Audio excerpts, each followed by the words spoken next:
Oshio.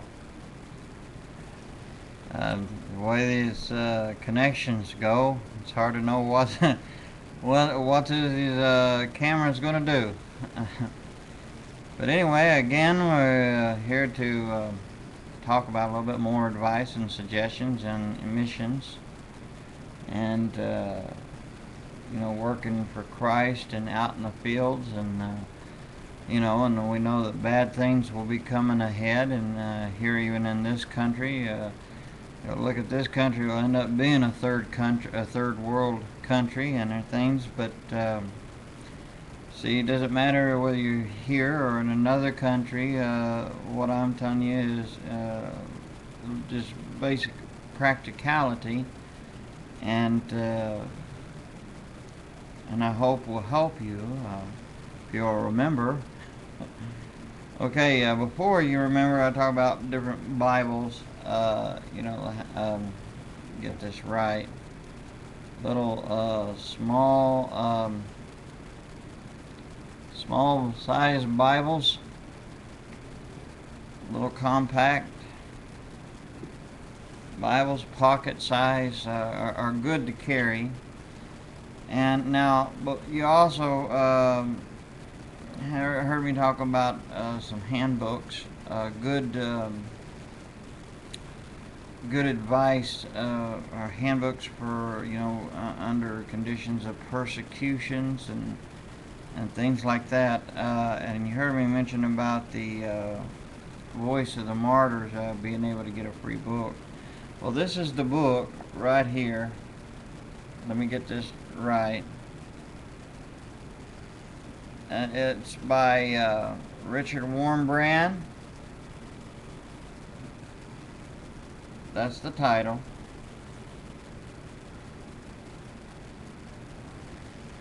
It's a good book. It gives you some good advice, and I'm sure a lot of you has probably already read it, but there's a lot who haven't. I recommend you to get it.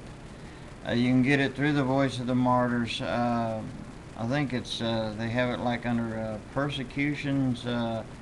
Try persecutions.org or persecutions.com or .net, one of those. But you'll come up with it. You can get this book free, and then they also have others that you can order from them for like for donations and things. But it's really good to have, very good advice. And reading the book, it'll bring some tears to your eyes, and it makes you stop and think about how we as Christians live in this country.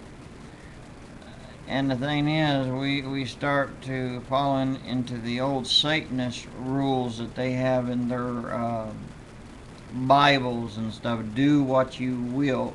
Or in other words, to do what you want, and that reflects in a lot of songs and people's attitudes, and so that's that way the devil always attacks us, is through what we want, and because of our flesh nature, and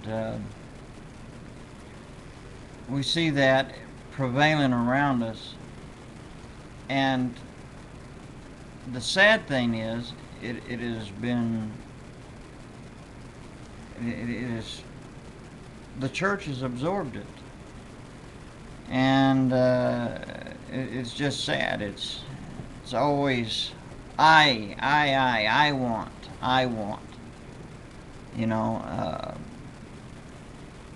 See, the thing is, people get the different what they want and what is needed in their lives mixed up. They haven't learned to differentiate in that. And working in missions, you need to learn, or know now if you don't, that it's not about you, and it never was. That's one thing about the pagan world, and what's out in the world is different between true Christianity and them. Because in true Christianity, it's not about you. It never is. It's not about me. It's not about you. We're not supposed to be thinking what is just good for me, what I want. You have to think about others. You know, it's not about you. You gotta do what the Lord, our Master, Jesus Christ, Yeshua, have told us to do. We should be good servants, good slaves to the Lord. After all, He bought us, and you can't pay Him back, but we owe Him. I mean, what compassion and love. I mean, what price. Someone says, well, what is your soul worth? Says, well, I might not know a whole lot, but I do know it must have been worth something for God to send His only Son to die for me, to redeem me. I have nothing to pay Him back. But you know, I am so thankful for what He's did for me. And I know you're thankful for what He's done for you.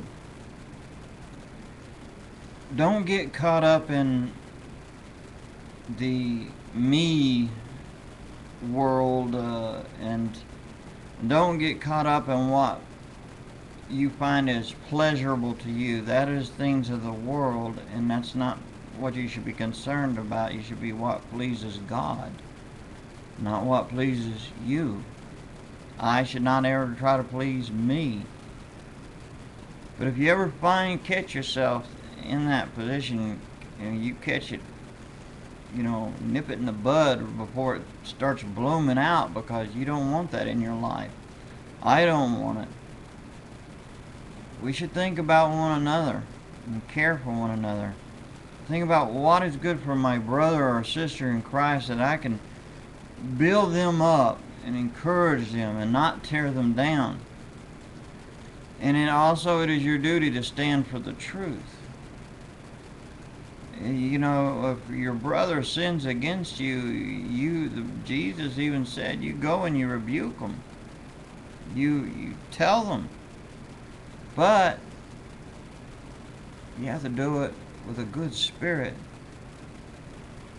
And it's not always hard for anybody to be confronted with the truth. You can always relate that for oneself from past experiences or what, but our nature is just that way. We don't like the truth head on and hit with that. It's like we don't want to accept that we make mistakes, that we're at fault.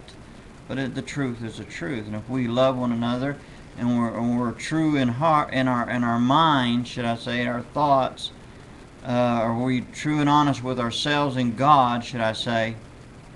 And that's what I'm trying to get at, is that you have to be honest there. And if you don't like it at the moment, please consider it and accept what the person says as truth when they come to you, because they see it. We don't always see what we do wrong. But go to that person and tell them that fault and show them love and get it straightened out.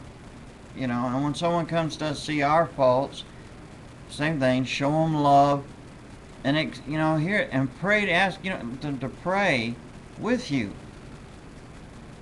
See, that'll save a lot of trouble, because out in the field and stuff, people are watching our lives, and you want to be a good example for and be a good light, you know, for Christ.